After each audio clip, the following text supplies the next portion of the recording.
This is Woolworths Limited, and this is Wesfarmers.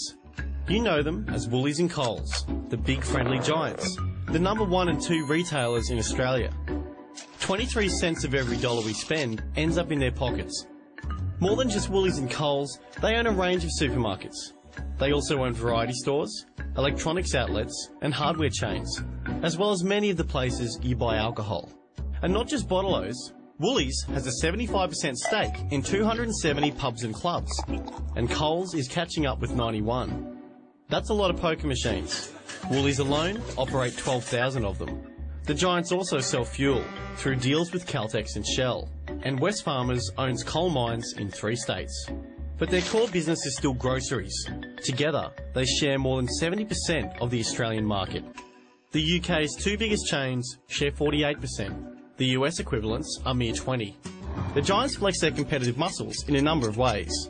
They gradually buy out smaller rivals in a process called creeping acquisitions. They also buy land their competitors might be interested in and leave it vacant, a tactic known as greenfield acquisitions. In 2008, an ACCC inquiry found evidence of more than 700 restrictive covenants. Deals made by Woolies and Coles with shopping malls to keep out rivals such as Aldi and IGA. The giants agreed to phase out this anti-competitive practice, but hundreds of the contracts remain. The giants have also been accused of predatory pricing, using their huge buying power to push prices down, driving smaller competitors out of business, at which point they're free to raise prices again. And they don't just squeeze their rivals, they squeeze their suppliers too. The National Farmers Federation claims farmers are getting as little as 5% of what you pay at the checkout. Finance commentator Robert Gottliebsen describes this as one of the greatest scandals ever seen in this country.